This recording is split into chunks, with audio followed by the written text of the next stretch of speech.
Hey everybody, welcome back to Black Hole Sun Podcast Afterthought, the after show for the podcast episode. I'm your host Moss, and just want to let you know, please like and subscribe. Turn on the notification button wherever it is, and yeah. So basically on this show we talk about topics or past episodes of my podcast, Black Hole Sun. If you can, subscribe to that as well and take a listen. I usually suggest that you listen to the podcast prior to watching this.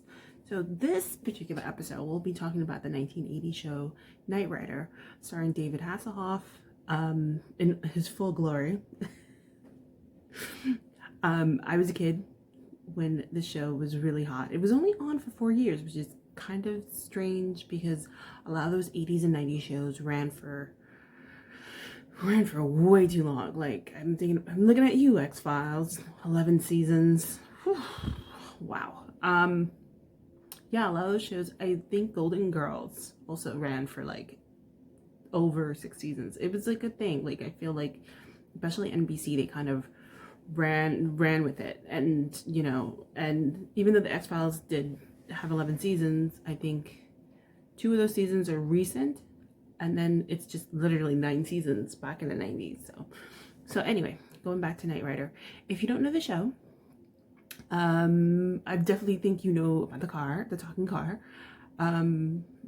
Give it a watch. I believe it's on Hulu. You can see it on Hulu. Give it a watch. It's cheesy 80s stuff, nothing major. This is pre Baywatch David Hasselhoff. So he was pretty young. He was an up-and-coming person. I think before this he did like soaps. That was kind of like the sort of stepping stone. People would start in commercials and then do soaps, and then they get their shows. Not so much anymore, you know. Not so much. That's not kind of like the MO for people's careers in acting now or in Hollywood. So okay, so the premise of the show is it's an action drama TV show, and there's this man. His name is Michael Knight.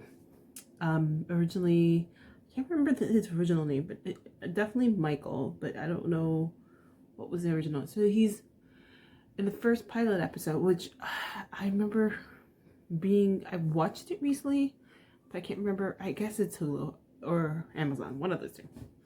So when I watched the original pilot, I didn't realize that they had gotten another actor to play the old Michael, with David Hasselhoff doing the voiceover.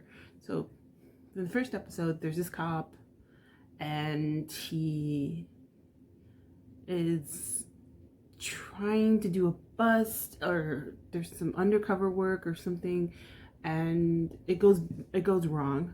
So he gets shot.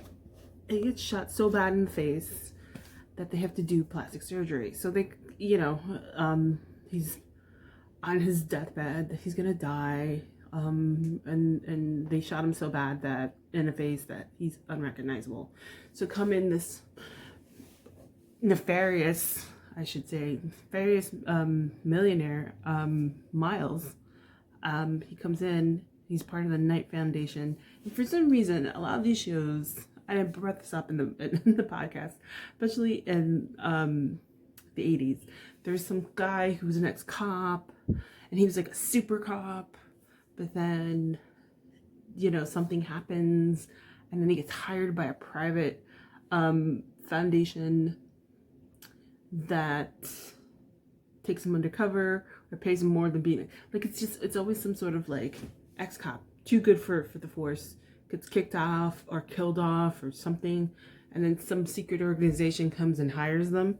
I was like, okay, that's kind of the plot in most of these. So in Knightrider, basically, Miles is in charge of Knight Foundations. He hears about Michael.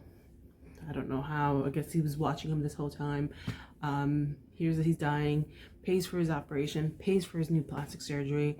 And he becomes Michael Knight. And he has to leave his old life behind and work for this sort of undercover foundation. And help them solve crimes and stuff. And he gets this really amazing car, talking car that's has like kind of AI intelligence, talks to him, helps him with stuff, sometimes drives for him, but this car has all this like ability. I mean, it sounds super cheesy now, but you know, when you're a kid, you think that's pretty cool. It's self-aware, it's a talking car, it drives for himself, you know, so you know, you think it's pretty cool. It's all about high tech and stuff. So it only lasted 4 years, but it had an impact. I still remember the theme. The theme's very catchy.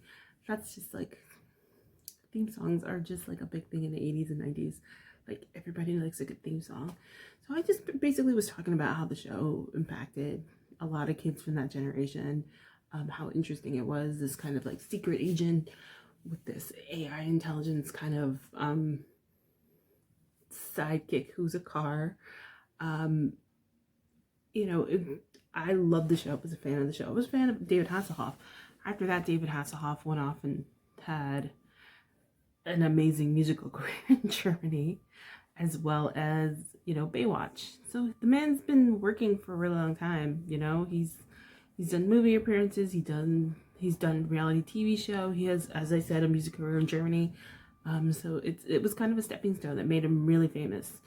And then if you remember those members only jackets from the 80s, the show also kind of catapulted that style, you know, that cool guy style with this cool sleek black car. I believe it was a Thunderbird.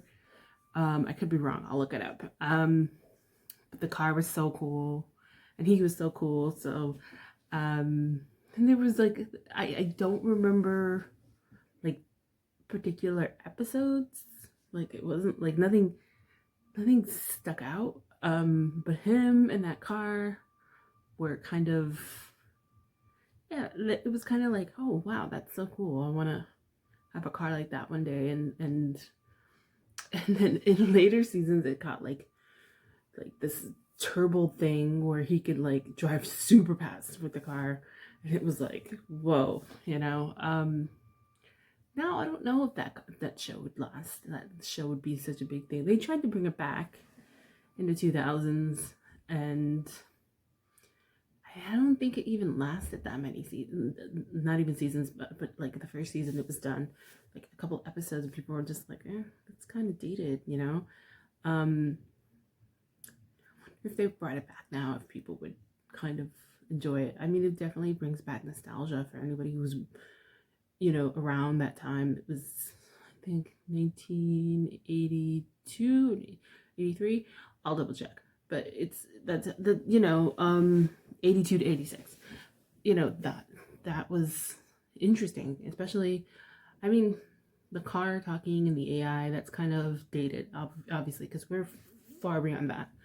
But if they kind of like brought it back and kind of made it, I don't know, different, and made it more for this time, I don't know, people might like it. I love the show. I was always a fan.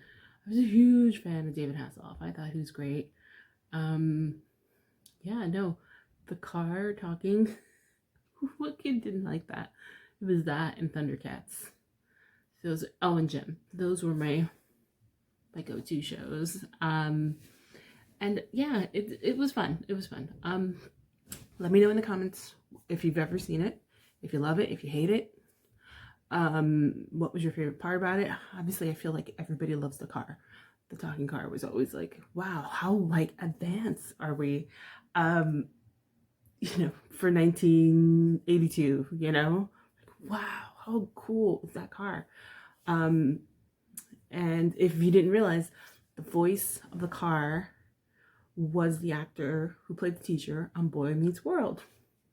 There's your connection. Oh my gosh. So yeah, no, it was produced by Universal Pictures. I feel like when I went to Universal Studios, there was something about that, a knightrider that was going on there. I can't remember what it was, but it was some sort of ride or display or something. Anyway, thank you so much for watching. Please like, subscribe, turn on the notification buttons, share around. I'd love to hear your opinion. Like, do you like Knight Rider? And like I said, if you go to the description, you can find the link for this episode of the podcast, as well as the link for the next episode that we're gonna do. So yeah, let me know what you think. If you didn't like it, we don't need to know. So yeah, thank you so much for watching, and